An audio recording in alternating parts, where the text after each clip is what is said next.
She was 21 and homeless. No family left in the county, no savings, just a canvas rucksack and $1 she had earned washing dishes at a restaurant in Traverse City. And with that $1, she bought an abandoned silversmith's workshop on a lane in northern Michigan, in a stretch of Leelanau County that had not heard a raising hammer since the workshop had closed in 1947. The fieldstone walls had gone dark with lichen.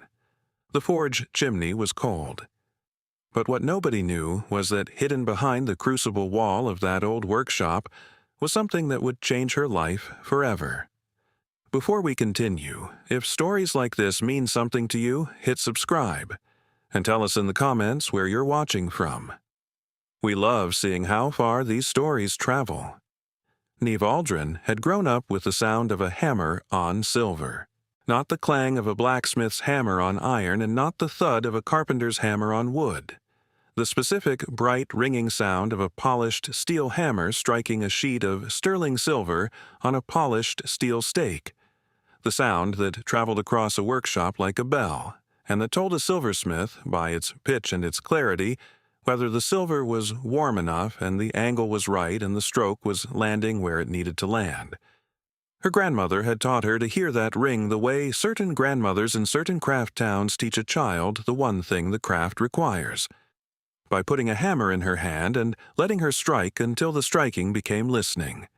Her grandmother's name was Tove Aldrin, and she had been a silversmith, a woman who had made silver vessels, flatware and jewelry by hand for the families, churches, and gift shops of Leelanau County, Michigan, for 31 years. Tove had not been a jeweler who sold factory-made pieces from a display case. Tove had been a smith, a person who started with a flat disc of sterling silver and, using only a hammer and a stake and a forge, transformed the flat disc into a three-dimensional vessel, a bowl, a cup, a pitcher, a vase, by the ancient process called raising, which was the repeated striking of the metal over a curved stake, each blow pushing the silver inward and upward, the disc gradually becoming a cylinder, the cylinder gradually becoming a curve, the curve gradually becoming a form, the form gradually becoming a vessel, one hammer blow at a time, 500 blows to raise a simple cup, 2,000 to raise a pitcher. Tove had been born in 1935 on a cherry farm outside the village of Sutton's Bay, Leelanau County, the daughter of a Swedish immigrant silversmith named Gustaf Aldrin, who had come to northern Michigan from a village outside Gothenburg in 1919 because a cousin had written that the cherry orchards of Leelanau County needed farmhands, and because Gustaf had needed work, and the silversmithing he had trained for in Gothenburg had no market in a farming county in Michigan in 1919. Gustaf had picked cherries for 3 years before he had set up a small forge in the barn and had begun making silver pieces on the side. Spoons at first, because spoons were simple, and the cherry farmers' wives needed spoons, and then forks, and then serving pieces, and then bowls. And by 1930, Gustaf had stopped picking cherries because the silver work was paying more than the farm work, because Gustaf's silver was Swedish silver, made by hand in the Swedish tradition, with the clean, simple lines and the understated ornament that the Swedish smiths had been refining for 300 years, and the clean, simple lines had appealed to the Scandinavian and German families who populated Leelanau County, because clean, simple lines were what they had grown up with and what they trusted. Gustaf had taught Tove to raise at 8. He had given her a 3-inch disc of sterling silver, a circle cut from sheet stock about the thickness of a nickel, and had clamped a raising stake in the bench vise, a heavy steel rod with a rounded head about the size of a doorknob. He had placed the disc on the stake, and had put the raising hammer in Tove's right hand. "Hit the edge of the disc where it meets the stake," Gustaf said. "Not the center. The center stays flat until the edges come up. Hit the edge, rotate the disc, hit again. Every blow pushes the silver over the stake. Every rotation moves the blow point. Around and around and around, each blow in line with the last, each blow the same force. When you have gone all the way around, the disc will have a lip. The lip is the beginning of the wall. Go around again. The lip becomes a wall. Go around again. The wall becomes a cup. The cup is 500 blows. Tove had gone around the disc 8 times on her first raising session and had produced a shallow bowl about 2 inches across. Lopsided and uneven, the hammer marks overlapping unevenly, the silver thicker on one side than the other. Gustav had looked at it and said, "The shape is wrong. But you hit the stake, not the air. That's the beginning. Hit the stake 500 more times and the shape will be right." Gustav had also taught Tove about annealing, the most important concept in silversmithing. Silver was a soft metal, but it hardened when it was hammered, a process called work hardening, in which the repeated impact of the hammer compressed the crystal structure of the metal and made it stiff and brittle. A silver disc that had been hammered for 10 minutes without annealing would crack on the 11th minute because the metal had become too hard to move. Annealing was the remedy. Heating the silver to about 1,100 degrees Fahrenheit with a torch or in a forge until it glowed a dull red, then quenching it in water. The heat reorganized the crystal structure, and the metal became soft again, ready for more hammering. A silversmith who was raising a vessel had to anneal every 3 or 4 rounds of hammering, every 1,500 blows or so, to keep the metal workable. "The silver tells you when it needs to be annealed," Gustav told Tove. "The hammer changes sound. When the silver is soft, the hammer rings. When the silver is hard, the hammer pings. Ring is ready. Ping is tired. When you hear ping, stop hammering and anneal. If you keep hammering past ping, the silver cracks, and a cracked vessel cannot be repaired. It can only be melted and started over." Tove had also learned from Gustav about planishing, the process of smoothing a raised vessel after the raising was complete. The raised surface was covered in hammer marks, overlapping dimples from the raising hammer, each one a record of a single blow. Planishing removed the marks by hitting the vessel with a different hammer, a planishing hammer with a flat, polished face, against a planishing stake with a polished surface. Each blow of the planishing hammer compressed the dimple beneath it, flattening the mark, smoothing the surface the way an iron flattens a wrinkle. A fully planished vessel had a surface that was smooth and reflective, and the hammer marks were gone, not hidden but transformed, the evidence of the raising absorbed into the final surface. "Planishing is the erasing," Gustav told Tove. "The raising puts the marks on. The planishing takes the marks off. But the planishing doesn't undo the raising. The planishing perfects it. The vessel is the same vessel, the same shape, the same wall thickness, the same curve. The marks are the only thing that changes. The marks go from rough to smooth. The hand goes from making to finishing." Tove had also known about the old Ekdal workshop. A mile down the lane from the Aldrin farm, on a bluff above Grand Traverse Bay where the lake wind kept the forge chimney drawing cleanly, stood a fieldstone building that had been the workshop of a man named Lars Ekdal, who had been the finest silversmith in northern Michigan from 1901 until his death in 1947. 46 years of raising, planishing, chasing, and soldering silver by hand. Lars Ekdal could raise a pitcher from a flat disc in one day. Tove told Neve once on a summer afternoon when they were planishing a bowl at the workbench. One day, 2,000 blows, 6 annealings, 4 hours of raising, and 2 hours of planishing. And the pitcher was perfect. The walls even, the curve continuous, the lip poured clean. My father said Lars could hear the thickness of the wall by the sound of the hammer. Thick silver sounds dull, thin silver sounds bright. Lars kept the wall at exactly 20 gauge, about 32 thousandths of an inch, by listening to the hammer and adjusting his force. He didn't use a micrometer, he used his ears. Tove had told Neve other stories from the bench, each one a lesson.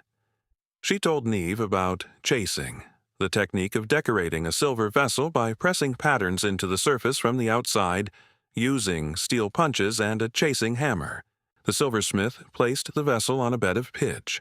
a mixture of pine pitch and plaster that held the vessel firmly without scratching it, and used small steel tools called chasing punches to push the silver inward, creating raised lines, dots, curves, and textures on the outside surface that appeared as indentations on the inside.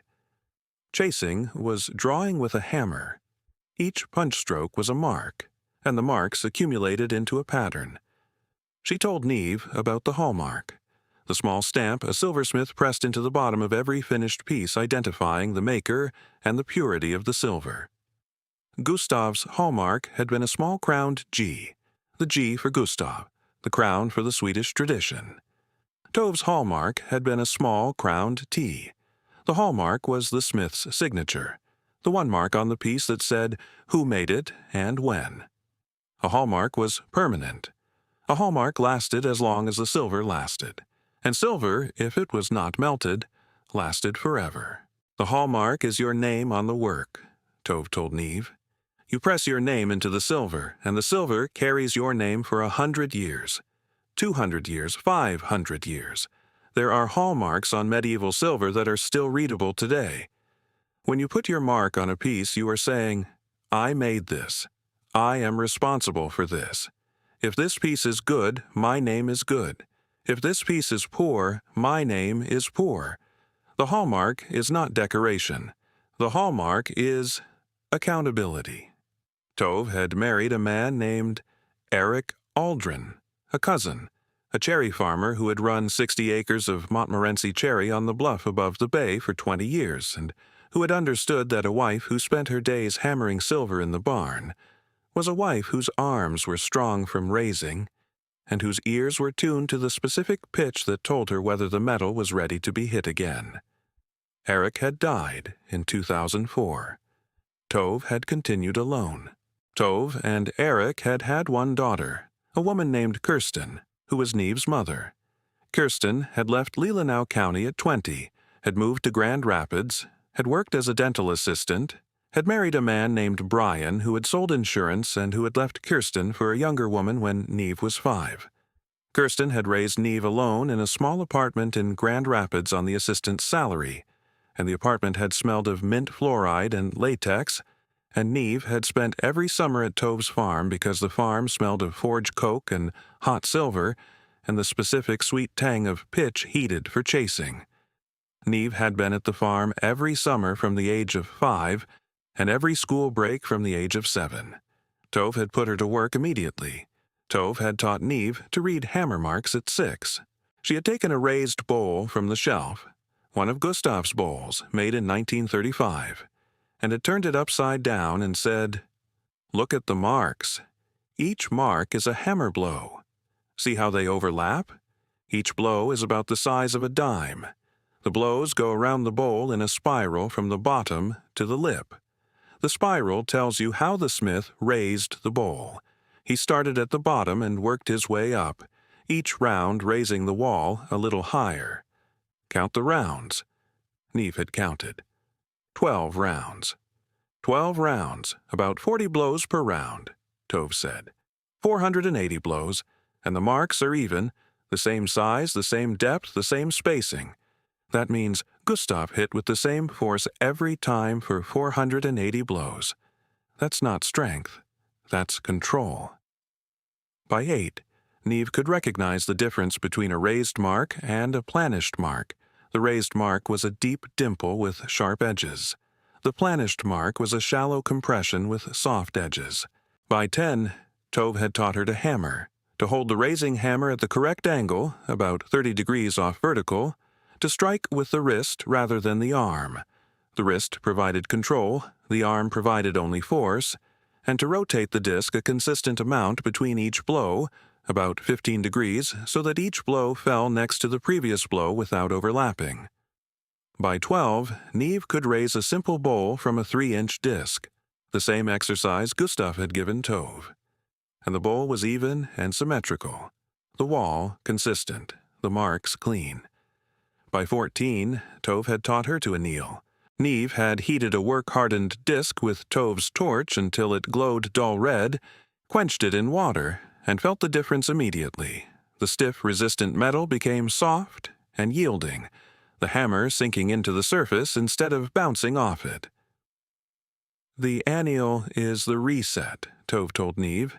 Every 3 rounds, the silver needs to rest. The crystals need to reorganize. If you don't let the silver rest, the silver breaks.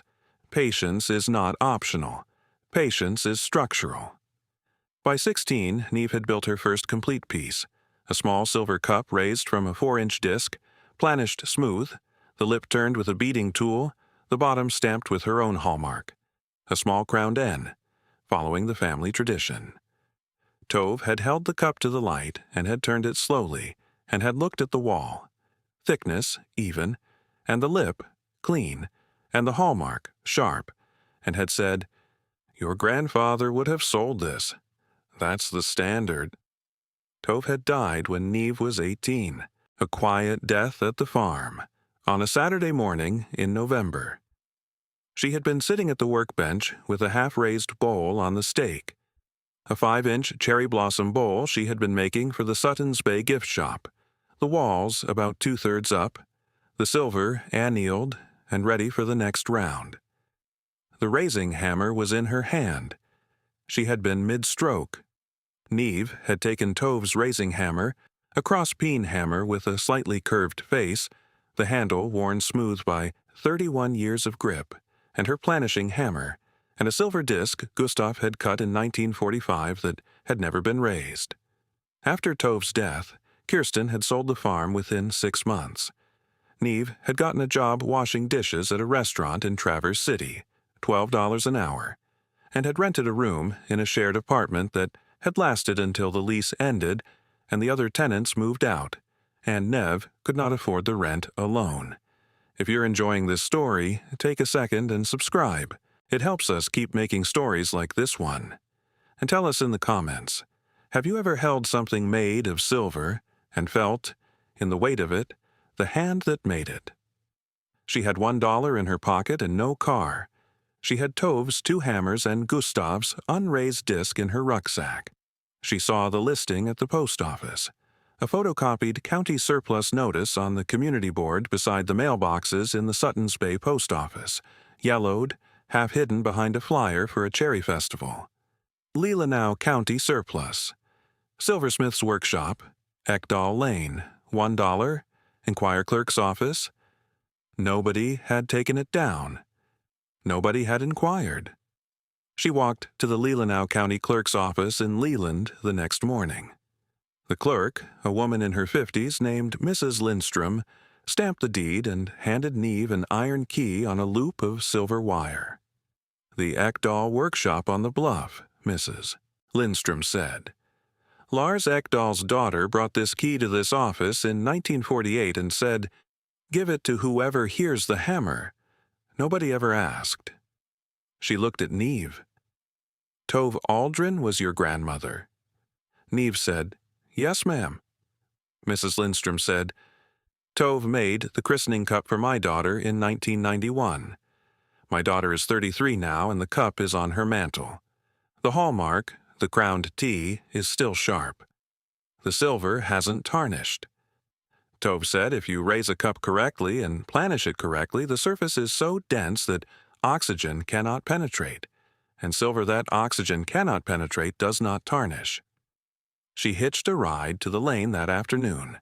The workshop stood on the bluff exactly as Tove had described, a fieldstone building with a slate roof, a forge chimney on the east end, and a heavy plank door with iron strap hinges. Grand Traverse Bay was visible through the trees to the west, dark blue in the November light. She put the key in the lock. It turned. One room, fieldstone walls, a flagstone floor, heavy timber beams. Against the east wall, the forge, a stone firebox with a bellows and a chimney hood, cold and dark. Against the north wall, the workbench, a heavy oak slab with a bench vise and a set of stake holes drilled into the top for holding different stakes. Against the west wall, a pitch bed, a heavy iron bowl filled with hardened pitch used for chasing. And against the south wall, the Crucible wall, A section of the fieldstone wall about 4 feet wide and 6 feet tall that was different from the rest. The stones were smoother, more carefully fitted, and blackened with the soot of decades of forge work. The crucible shelf, a stone ledge built into the wall at waist height where the crucible had sat during melting, protruded about 6 inches. Neve ran her hand along the crucible shelf. The shelf moved, not the whole shelf.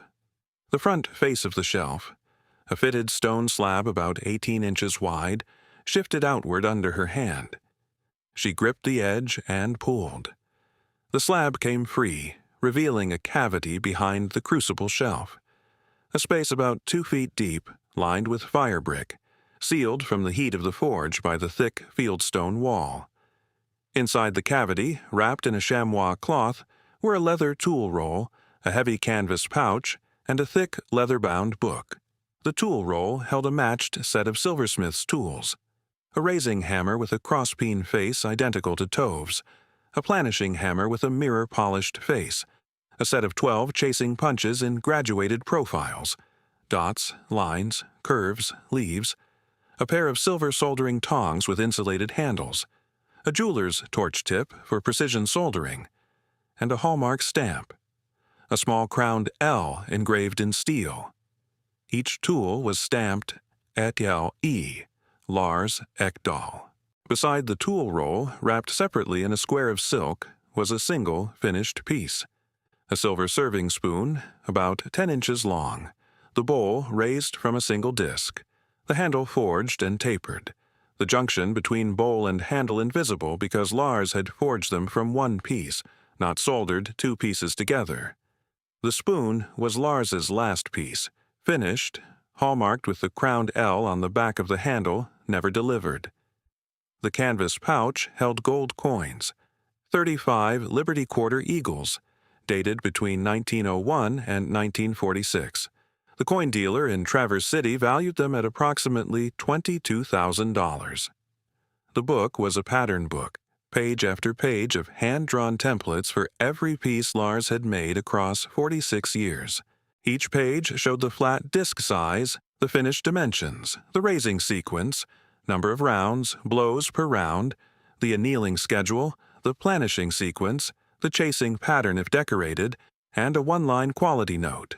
May 3rd, 1928.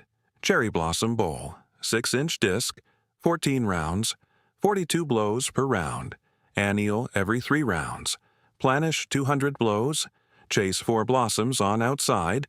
The silver from the Traverse City refiner is cleaner this year, raises without cracking, best bowl of the season. 46 years of silver. The pattern book was the structural memory of the workshop. Tucked inside the front cover was a folded letter: to whoever finds this wall. My name is Lars Ekdahl.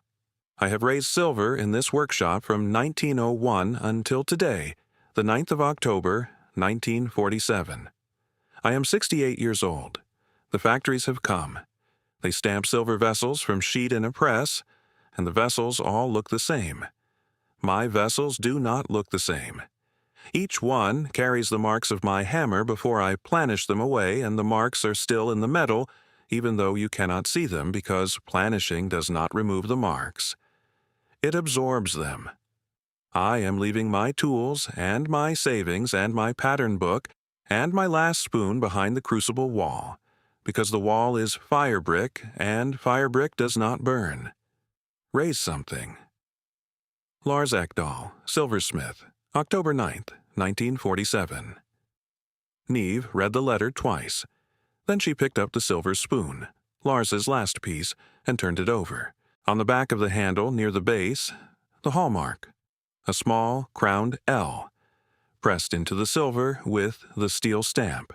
The edges sharp and clean after 77 years because silver does not corrode, and a hallmark pressed into silver with the right force at the right temperature is permanent. She held the spoon in the November light from the doorway and looked at the crowned L and did not cry and did not speak. She simply looked at the hallmark and understood that the L had been the last mark Lars had made in this workshop, and the mark was still as sharp as the moment he had pressed it, because silver remembers everything the hammer tells it. She said, quietly to the crucible wall and the forge and the workbench, "Thank you, Mr. Ekdahl, I will raise something." The next morning, she hitched a ride to Traverse City and deposited the coin dealer's check at the bank on Front Street. She opened a checking account and walked out into the November light. The following week, she bought a used truck, a 1999 Ford Ranger with 189,000 miles and cherry stain on the bed, from a retired orchardist in Northport for $1,400. The first month was the forge and the chimney. The forge bellows had rotted and the chimney was choked with 30 years of soot and bird nests. Neve bought a new leather bellows from a blacksmith supply in Traverse City for $55 and a chimney brush for $15. Mrs. Lindstrom from the clerk's office drove out to the lane one Saturday morning with a bucket of refractory mortar and helped Neve repoint the forge firebox. Lars Ekdahl made the communion set for the Suttons Bay Lutheran Church in 1929, Mrs. Lindstrom said, pressing mortar between the stones. A chalice, a paten, and 2 candlesticks. The church still uses them every Sunday. The hallmark on the chalice, the crowned L, is as sharp as the day he pressed it. 95 years. The silver has never been polished. Tove said the planishing was so good the surface repels tarnish. She made the workshop livable in pieces. She bought a folding army cot from the thrift store in Leland for $10 and set it against the west wall, near the window that looked out through the trees toward Grand Traverse Bay. The forge itself was the heat source. Once lit, the stone firebox radiated warmth across the flagstone floor and into the walls, and the fieldstone held the heat for hours after the fire banked. A man named Mr. Saarinen, who ran the cherry orchard below the bluff, drove up the lane one Saturday with a box of supplies, a coffee pot, 2 enamel mugs, a skillet, a bag of dried cherries, a loaf of bread, and a pound of butter. "Your grandmother made a silver pin for my wife's 50th birthday," Mr. Saarinen said, setting the box on the workbench. A cherry blossom. 5 petals, each one chased by hand. My wife wore it every day for 11 years until she died, and the pin is in her casket. She said Tove's silver was warm, not just the metal, but the making. She said you could feel the hand in the silver. He came back every Saturday after that. She set up the workshop in pieces over the first month, oiling the bench vise until it moved freely, cleaning the stake holes in the workbench and fitting new stakes she had forged from mild steel on the restored forge, arranging the pitch bed on its iron stand beside the west window where the afternoon light came in low and even for chasing work. She hung Gustav's unraised disc on a nail beside the door. The disc she would raise when the workshop was ready, not before. The first fire she lit in the forge, coke from a supply house in Traverse City, filled the workshop with a deep, dry heat that radiated from the stone firebox and traveled across the flagstone floor, and the stone warmed and released the ghost scent of hot silver and flux and pitch that had been sealed in the walls for 77 years, and the workshop smelled, for the first time since 1947, like a place where silver was being worked. Neve sat on the cot and watched the forge glow and listened to the silence and thought, Lars stood at that forge for 46 years. Tove stood at hers for 31. The fire is the same fire. The hammer will ring the same way. She set Tove's photograph on the windowsill. Tove at the workbench in 1993, raising hammer in her right hand, a half-raised bowl on the stake. She placed both raising hammers on the workbench, Tove's and Lars's side by side, both cross-peen, both worn smooth. She placed both hallmark stamps beside them, the crowned T and the crowned L. She hung the pattern book from an iron nail on the beam above the workbench, open to the first entry, April 7, 1901. First piece, silver spoon from Flatstock. Raise the bowl in 6 rounds. Crude. The handle junction shows. Solder visible. I will do better. She she got a job in her second year. A fine craft gallery in Leland hired her 2 days a week to make silver jewelry and small vessels, because the owner, a woman named Ms. Johansson, had driven to the workshop and had watched Neve raise a small cup from a flat disc and planish it smooth, and had held the finished cup to the light and said, "There are no hammer marks. The surface is continuous. How many blows?" Neve said, "About 500 raising and 200 planishing." Ms. Johansson said, 700 blows, and I can't see one. That's the standard. The evidence of the making disappears into the finish." Neve said, "The marks are still there. You can't see them, but they're in the metal. Planishing doesn't remove the marks. Planishing absorbs them." On a clear evening in late October of her 24th year, Neve sat on the flagstone step outside the workshop and watched the last copper light fade across Grand Traverse Bay. The bay was dark blue turning to copper, the Manitou Islands visible on the horizon, the cherry orchards on the bluff below bare and waiting for winter. Inside the workshop, the forge was cooling. The workbench held the piece she was raising, a 6-inch bowl. Gustav's unraised disc finally being raised 79 years after he had cut it, and the pattern book hung open, and the 2 raising hammers lay side by side, and the 2 hallmarks sat together, and the silver spoon, Lars's last, lay on the window ledge catching the last light. She thought about Lars, who had stood at that forge for 46 years, raising silver because he had understood that a stamped vessel and a raised vessel were not the same thing, and the difference was the hand. The 500 blows that lived inside the metal even after the planishing made them invisible. She thought about Gustav, who had come from Gothenburg with the Swedish tradition, and who had picked cherries for 3 years before the silver paid more, because a silversmith who finds the right town does not need to be told the town needs silver. And she thought about Tove, who had raised vessels for 31 years, and who had taught a 6-year-old to read the hammer marks on the bottom of a bowl, because the marks were the record of the making, and the record was in the metal forever. That's the thing about the hammer our grandmothers teach us to hear.